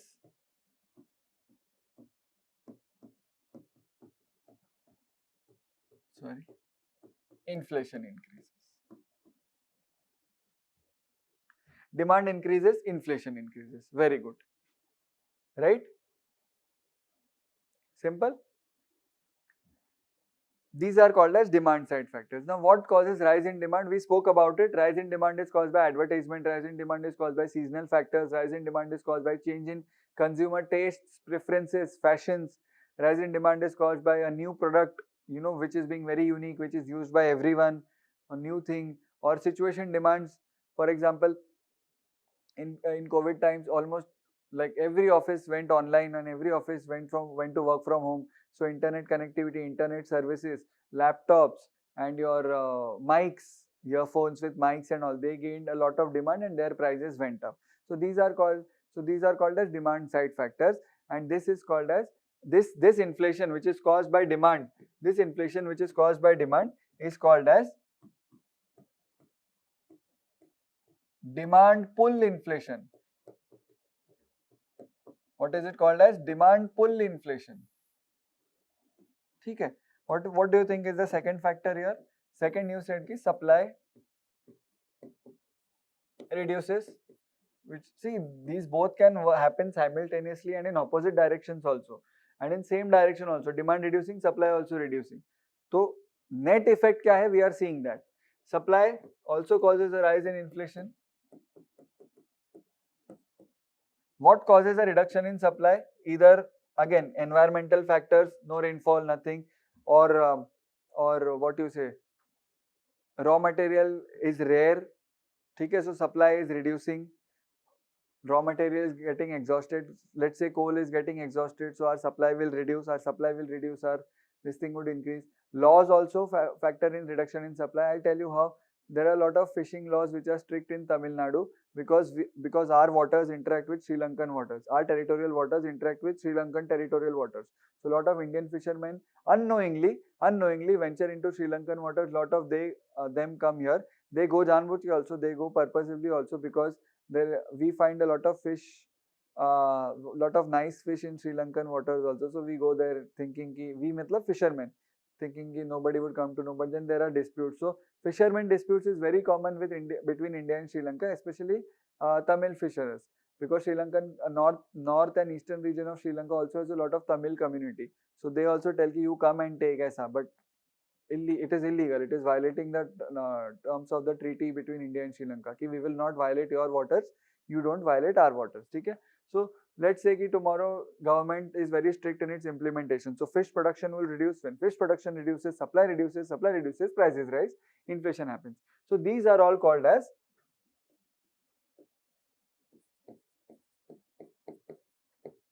cost push inflation. Because inflation is happening due to increase in cost due to supply. Cost is pushing up. Here your demand is pulling your inflation, which pulling inflation means demand की वजह से inflation is increasing. Here cost की वजह से inflation. So cost is pushing prices up. Their demand is pulling prices up. Demand pull inflation and cost push inflation. ठीक है? Third very important part.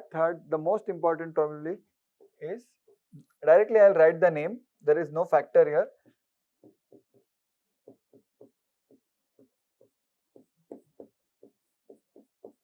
Structural inflation. Oh, sir, what are you talking about? Structural inflation. Anything and everything which is stuck, which is structural issue in our country, in our economy, comes under structural inflation. I'll give you a very simple example. Farmer grows a lot of crops. There is a plenty of rainfall. There is no cost push inflation here. There is no demand pull inflation. There is normal demand for that good. Let's say he's growing watermelons. Good round big watermelons have come in, and he's ready. He's loading his truck, and he's ready to go. Demand is normal at the market. Normally people come, people buy from him. Utna he produces. So demand supply are in mostly in equilibrium. There is no cost push. There is no demand pull factors. He tries to go on his lorry or on his truck, and roads are washed away due to flood, or roads are not constructed properly, or there are a lot of potholes in the roads, right? This is a structural issue. See, when I say structural, it is not just the physical structure, it is also the policy structure of our country. Okay? Remember, I had told you about inverted duty structure. Do you remember in the taxation chapter we discussed something about inverted duty structure, where price of imported raw material is causing your goods price to increase. Otherwise, there is no cost push, there is no demand pull. But because of, and that cost push is happening because, not because of a lot of demand to that raw material, nothing, but it is because of tax rates of your country. So it is a structural issue. Okay? It is a structural issue. We also discussed about e-way bill. Do you realize we discussed about e-way bill? Trucks was stopped on every stop, right? That is also structural issue. Corruption, structural issue. Inefficiency, bureaucracy, inefficient bureaucratic structure, structural inflation. Okay? Now, structural inflation is more persistent. These all are still ऊपर नीचे होएगा, right? Because demand for some things will increase and demand for some things will reduce, but this is structural inflation. So this is more persistent, because to improve structures you need a lot of legal changes, you need a lot of policy changes, so it takes time. This is still you can manage. This is more persistent.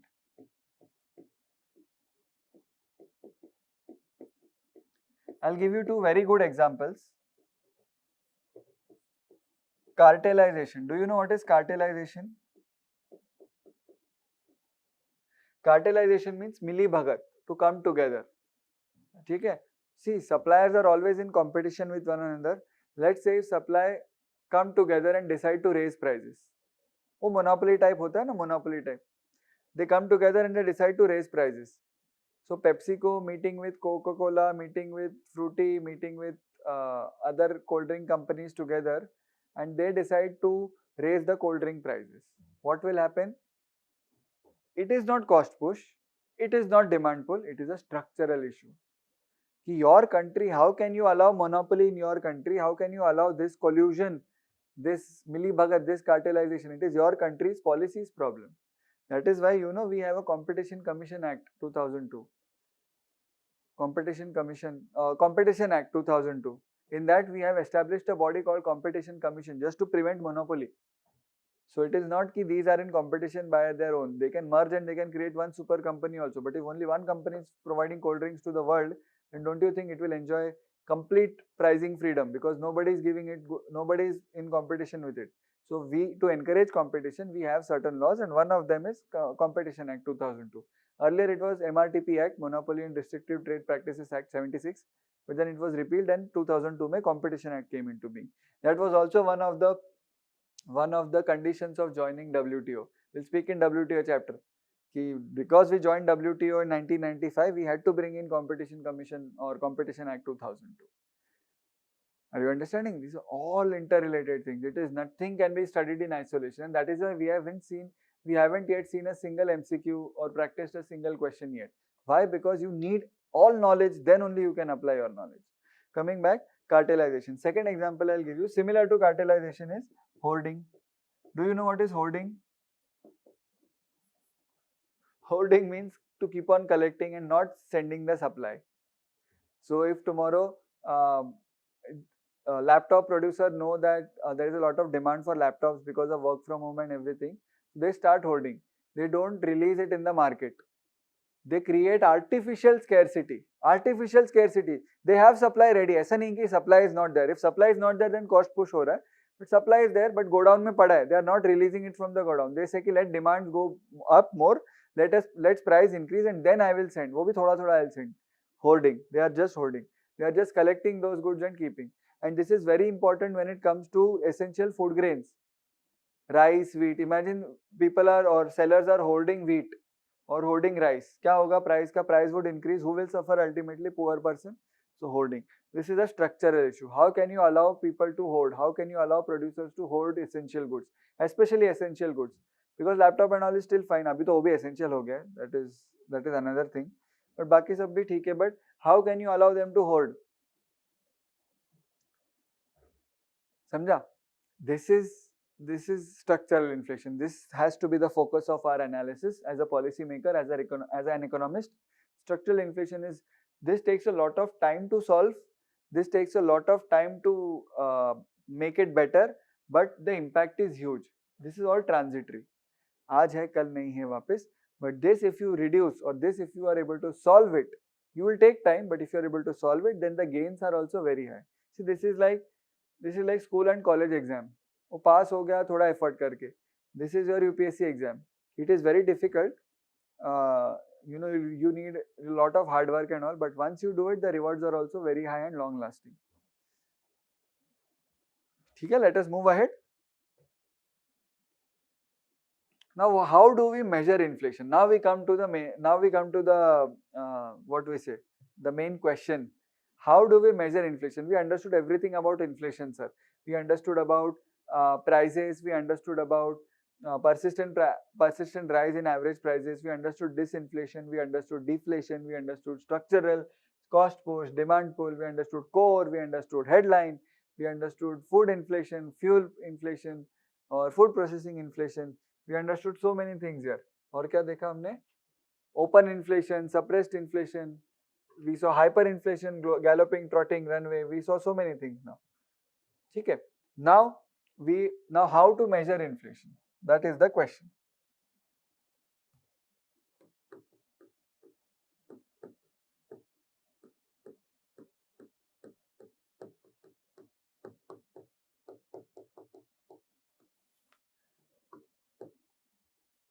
You take all the goods and services produced in the economy during a particular period and you compare it with another period, yes or no? That is how you measure inflation. Very simple. Remember, we spoke about one way of deflating the economy. Can you remember? We spoke in the earlier, very initial sessions. We spoke about one ratio which we use to deflate the economy, one ratio which we use to reduce the inflation, one ratio which we use to measure the inflation. Remember this.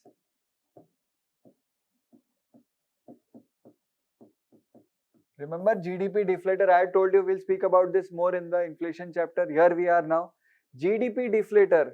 GDP deflator, I hope you remember this. It is current prices upon constant prices. Current price 120, constant price 100, inflation 20%. ठीक है. Current price upon constant prices. ठीक है. Also nominal upon real. Simple, we know all this. We don't need to go much into depth here. Okay, we know these things.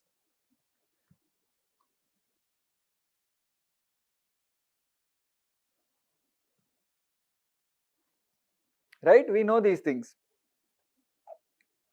Okay. Then what will... This is GDP deflator. इसके बाद क्या? What after this? What after GDP deflator? What were the disadvantages we discussed of GDP deflator? I told you we don't use this. We calculate this, no doubt about it, but we don't use this. Why don't we use this? What do you think? I had told this that we don't use this. Why? We don't use this because to calculate the price rise or increase in prices of all the goods and services in the economy, it takes time. So this is very laggy. It takes 1 year lag minimum. 1 year lag होता है. ठीक है, it is laggy.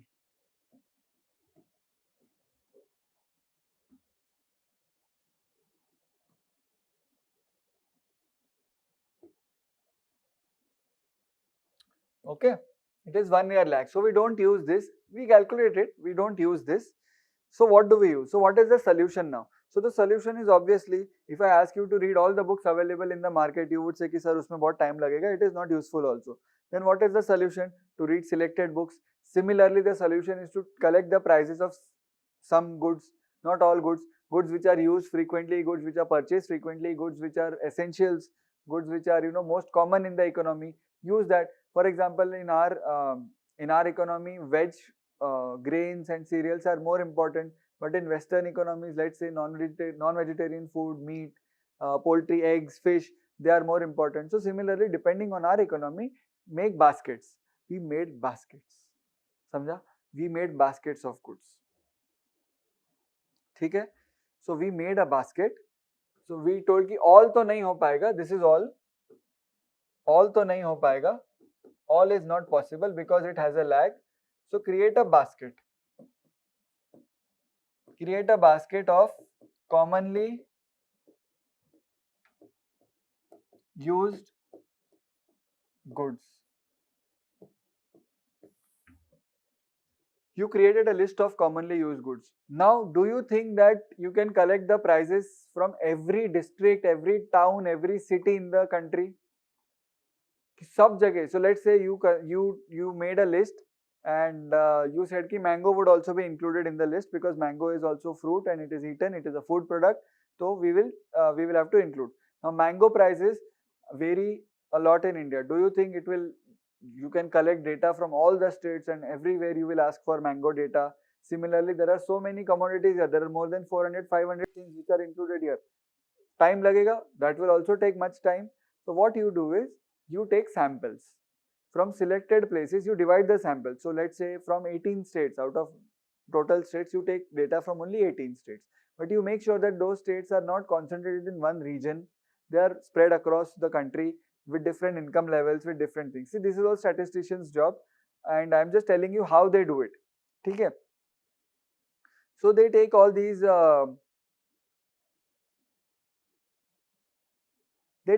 things, they take all these data, different data and all.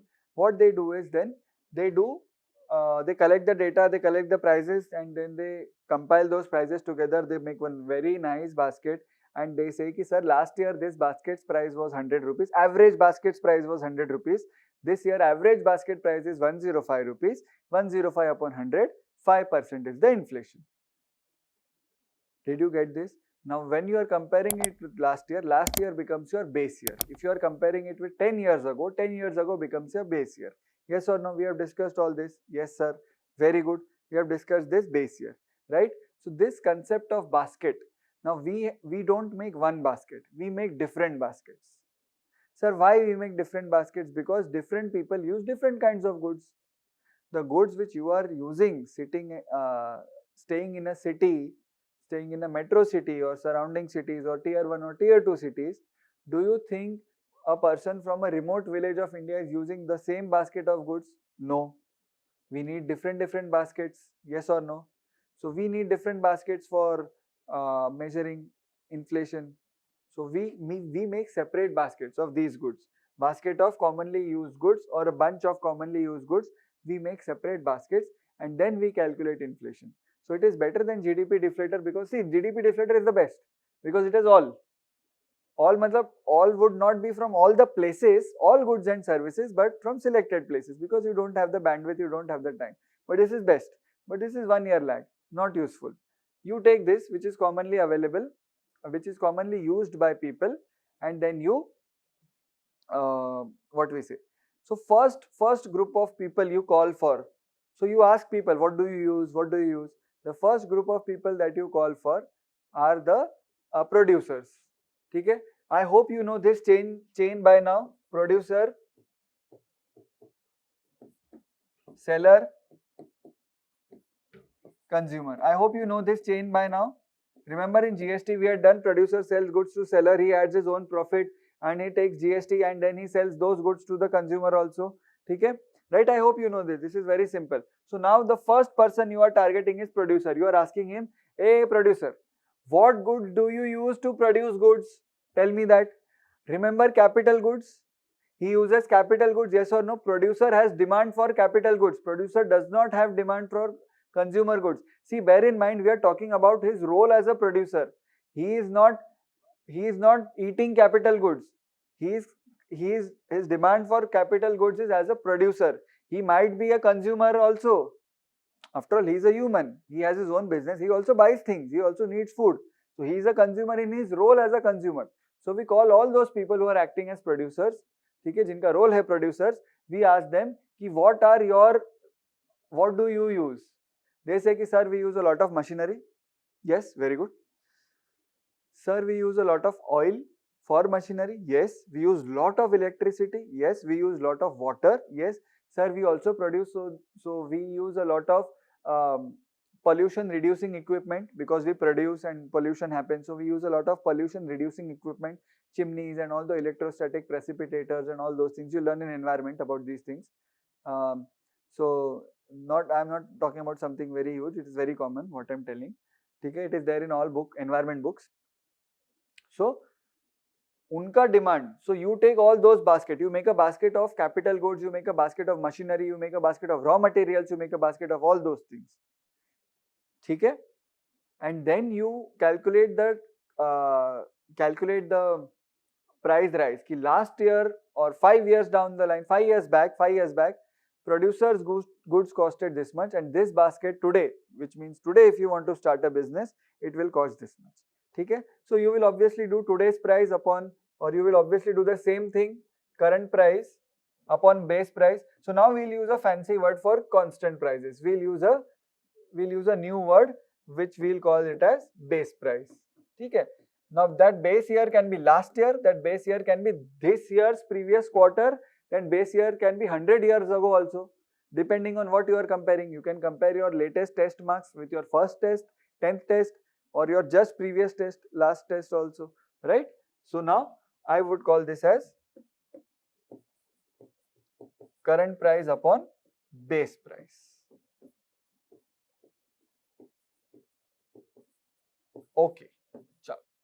ठीक है, and then I will get कितनी महंगाई has happened for producer goods. Can I say I will do the same thing for seller? I will do the same thing for consumer. ठीक है? These are the different types of baskets that I will create, and I will try to measure my inflation. Now the problem is, so let us focus on producer now. Let us focus on producer. एक time पे एक role, one time one role, producer. Right? Now, do you think producer gets raw material? Producer buys raw material. It is his input. Producer also supplies certain raw material. It is his output. Okay? So I would say producer input and producer output. So whatever he is producing, who is purchasing producer goods? Who is purchasing producer's goods? Seller. Seller is purchasing producer goods. It has not even reached consumer yet. We are still waiting for goods to be produced. Seller will buy and sell it to us. Okay? Right? This inflation which we calculate, this ratio, current upon base price, current upon constant or base price.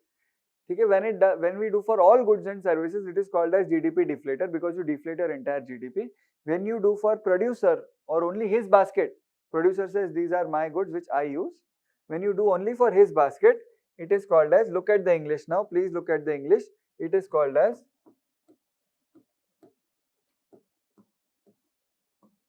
producer's price index, PPI. Producer's price index, PPI. English, producer's price index. Index means what? You are comparing it with some base year. PPI, producer price index. It is nothing but a percentage which shows that how much is your current price more than compared to your base price. So let's say you take a base 5 years ago, 2015 you took a base year. So let's say base year mein producer's price was 100 rupees. his basket of goods that he uses. It was 100 rupees. Today it is costing 500 rupees, which means 5 times PPI has increased. 500% is the this thing, producer price index. Okay. Now I told you it happens for input as well as it happens for output. So when you calculate producer's price for inputs that he is receiving, machinery, raw material, etc., that is called as input PPI. And when you calculate that for output, you call it as output PPI. Now I want you to tell me, what do you think happens between? What do you think happens between? We have discussed this when we discussed the base price, market price and factor cost system. Try to recollect that now. Try to recollect, try to go back and try to see what was the difference between. I will give you a hint. What was the this is the factor cost for the producer, yes or no? And this is the market cost for the, or market price. Actually this is the basic price for the producer, yes or no? Market price to aage aayega. Market price, who will bear market price? Seller will bear market price. I hope you remember this. There were 3 things. I'll just recollect. I'll just briefly tell you. There were 3 things. One was factor cost. One was basic price or base price. Basic price. And one was market price. I hope you remember this. This is what ultimately buyer pays. Okay, this is just before selling it to the buyer, and this is the factor cost. So this input PPI is his factor cost. This output PPI, he has not met the buyer yet. He has just made the goods, na? He has made the goods. I told you, excise inspector doesn't care if you sell goods or not. He tells ki, sir, you have produced goods, mera ho gaya, mere ko de do. So base price is what comes in between this and this. So this is base price we are talking about here. Okay? And we are talking factor cost here. I am just giving a comparison. What do you think comes between these two? What do you think comes between these two? Remember, taxes and subsidies on production. I hope you remember. Taxes and subsidies on production. And what comes here? Taxes and subsidies on product. You know, GST and all. Product based. That comes here. Market price. But we are still at input output stage. Producer has just purchased fresh biscuits he has made using the machinery, new machinery. He made Parle-G biscuits. Excise inspector is standing. Production taxes inputs. Production taxes are are included here. Okay? So I would say ki production process happens. Whatever, subsidy ho, tax ho, production process. Abhi after all this discussion, I will tell one line and you will say, sir, do kyun padha rahe ho? But because it is there in the books and in the syllabus, that is why I'll tell something. Okay? So this is input PPI and output PPI. So output PPI is for prices of finished goods. Input PPI is prices of raw materials. But bear in mind that output PPI is calculated before the product taxes are added. Before the product taxes are added. We are still at the factory gate only. We are still at the factory gate. So the moment production happens and goods are stored in the factory, this all excise inspector and all will come and take. Tabhi ka price kya hai? So your factory price 5 years ago was 100 rupees. Your factory price 5 years later is 150 rupees. So 50% is the inflation in your output PPI. Input PPI you are calculating on raw material. So you made 2 baskets for producers. Yes or no? Input PPI, output PPI. This is your finished goods. This is your inputs. But finished goods are not yet transported and not yet sold to the seller. I am saying sold to the seller because seller is buying and selling it to the consumer. Seller is the second party. Remember, seller is the second party. We are still at the first party. This is called as Producer Price Index PPI. Government set up a committee in 2014. Government set up a committee in 2014 under the chairmanship of B.N. Goldar. B.N. Goldar, government set up a committee in 2014 under the chairmanship of B.N. Goldar to what? To recommend feasibility of using PPI regularly in policy making. Sir, iska matlab, before that we didn't calculate PPI. We calculate but not officially. It happens at a very theoretical level. Ki haan, just for analysis, not for policy making. Right? This committee submitted report in 2017. 2014 it was set up. 2017 it submitted report. No action has been taken. So as of now, India does not calculate PPI. Sir तो क्यों इतना discussion? I know ऐसा ही होता है. UPSC में also you will study so much, you will पूरा Laxmikant you will ratify and then not even one question will come from Laxmikant. Sir ऐसा मत बोलो. Right? So India does not calculate PPI as of now. As of now it does not. Tomorrow it can again, or by the time you see this lecture it can again, something might happen, but I will be there to tell you, don't worry. ठीक है? But the concept of PPI, I hope PPI as a concept is understood. Right? Producer input PPI, output PPI, production process is the difference between these two. Producer price index, B.N. Goldar, 2014 committee, and this is just for reference. So I'll erase this. This is just for reference. This is a part of other chapters, so no need to read, no need to write it here. Otherwise, now you will understand why, but you might be confused in when you are revising. Okay?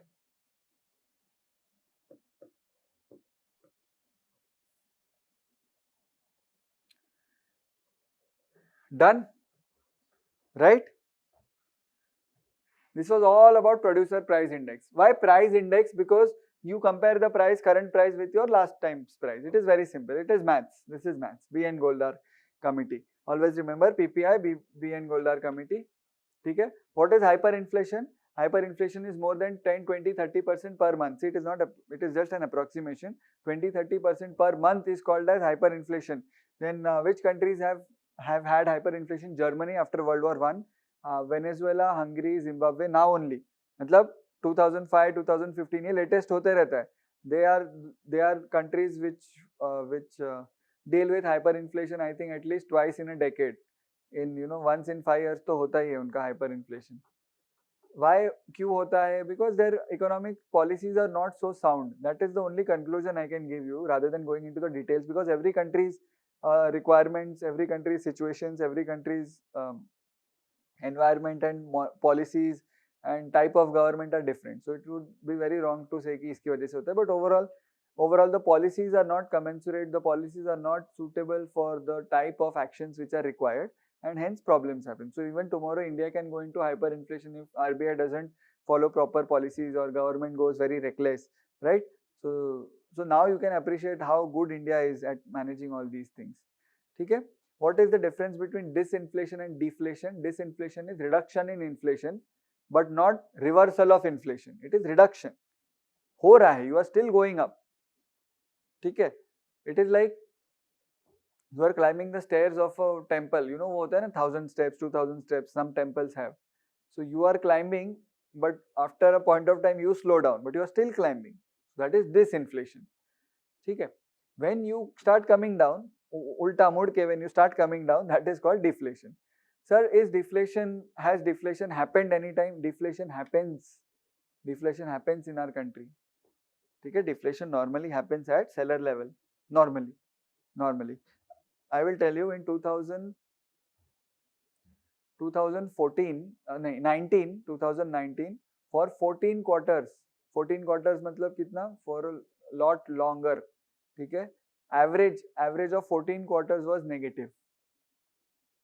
Deflation में था. So we had inflation at minus 1.7%. Let's say. So it was in deflation. Okay, for a long time it was, but again it came back to positive territory. Again it went to negative territory. Again it came back to positive territory, and now we are at an all-time high. Now inflation is at an all-time high. Okay, there are a lot of factors, but the main factors which are causing currently which are causing inflation are food, fuel, and food processing.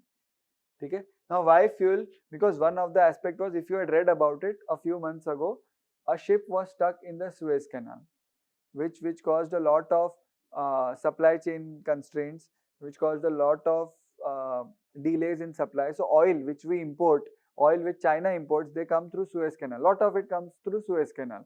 ठीक है? तो वो नहीं आ पाया था. That is why supply was drastically reduced and prices increased. There are a lot of things. If I talk about fuel prices, there are a lot of things. International relations play a biggest role in fuel prices. Oil prices feed into fuel prices. Fuel is derived from oil only. So OPEC, oil and petroleum exporting countries, OPEC plus Russia and all those countries, their policies affect us in a very big way, very, very big way. So we'll speak about it, but I don't want to speak in detail about it because it goes into IR, it goes into international relations. But why fuel prices are rising, that is the major reason why fuel prices are rising. We'll discuss 10 minutes on it, right? So this was the key difference between disinflation and inflation. Then we saw the difference between headline and core inflation.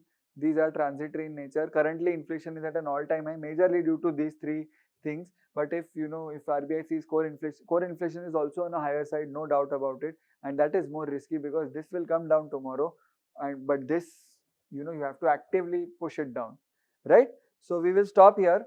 I will give you around 10 seconds to pause and you can write this. So this is the first screen. I think we spoke about stagflation here. Okay.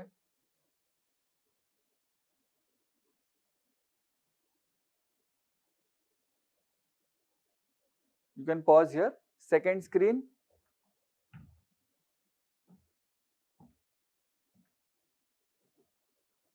Inflation hurts, moderate is good, high is bad, savings reduce, your increase in imports reduces the value of domestic currency, your increase in interest reduces your investments, regressive effect on poor, price of imports further increases inflation, right?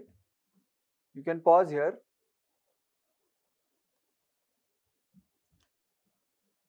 Then you can go to this. This is the very important.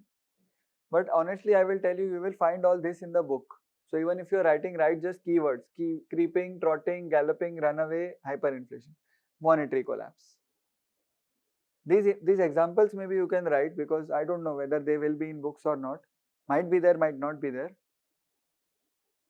Germany example is not there in the book. I have not seen in any of the books. So Germany during World War I, बस इतना ही लिखो. No need to write all that entire hyperinflation का chart. You can pause here if you want. You can pause here. I will be sending this through anyways.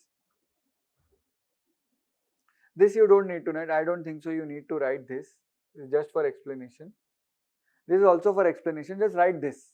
Open inflation and suppressed inflation. Okay? The next, disinflation and deflation. Just write the keywords. Disinflation and deflation. Earlier it was open inflation and suppressed inflation. Now it is disinflation and deflation. Next, this is very important.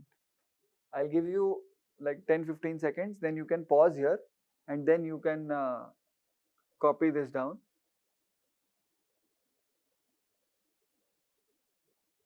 See, honestly speaking, if you just whatever PPTs I'll be giving you, it will have this only. These are the PPTs. Iska PPT I'll convert and give you. But if you don't keep it properly, if you just keep it like this only, then afterwards when you revise, you will not understand what is this, why am I doing it like this, up, down. You will not understand what is short term, what is transitory. You will not understand why I have done all these lines because there are a lot of things in core inflation, that is why, right? So whenever I am saying something and when you are doing this, I would suggest you write it down there.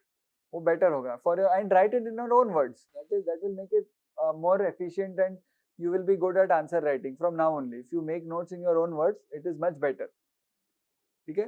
Just make sure that you make use of this so that you can revise it effectively. This is very effective for revision. Yes or no? In one screen or one small page, you can revise core inflation and headline inflation. Okay? And our PPTs don't go beyond 20-25 slides in one topic. So total 20-25 slides. So if you know the concept, तो ऐसे ही revise हो जाता है, ऐसे ही revise हो जाएगा. Next, this is also important. I'll just wait for a few seconds and then you can pause here.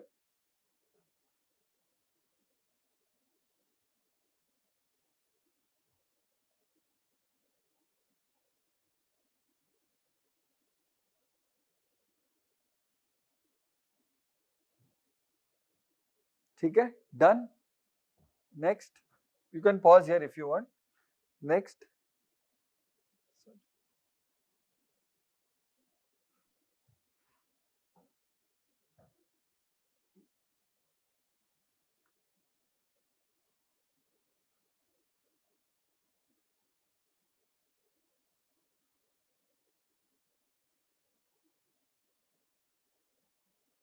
You can pause here if you want.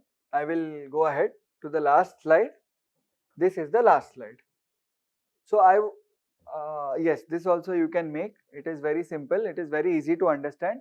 Producer has inputs also, producer has outputs also. Input prices is input inflation, sorry, input PPI. Output is output PPI. We call it as producer price index, PPI. 2014 mein committee was set up. 2017 mein committee gave its report, but now, as of now, no action has been taken. Because remember, 2017 mein GST report was there. GST was brought in. Demonetization ka effect was seen. So ye to obviously it took a back stand. And then 2018 में election की तैयारी, 2019 में elections, 2020 में COVID, 2021 में COVID. So कब आएगा PPI का number? When will my number come? ठीक है? So we'll stop here. I hope you are grasping these concepts. If you need any help, please let me know. I am here to help you. Even after you see the lectures, let's say when you are revising after 6 months, if you find any problem, if you don't understand the concept, if you read something somewhere which you don't understand, you can anyways ask me, always ask me. See, I also don't know everything. So if you send something which an expert has written in newspaper, I might not know, but I will definitely research about it, read about it, understand about it, and I will get back to you as soon as possible, ASAP. Right? So that is my endeavor and my promise to you, that I will be with you till the day of your exams. Even after that, if you need any help, you can always approach me. Okay? I will be coming on WhatsApp after a month. There is some issue going on. So once that is resolved, I approximately a month or maybe 10-15 days, I don't know. So हो जाएगा. Month is a conservative estimate. ये हो गया. So thank you very much. I'll see you in the next lecture. We'll finish off inflation within the next 1 hour, maybe 1.5 hour, and then in the next lecture, and then we will start with banking chapter. Thank you so much.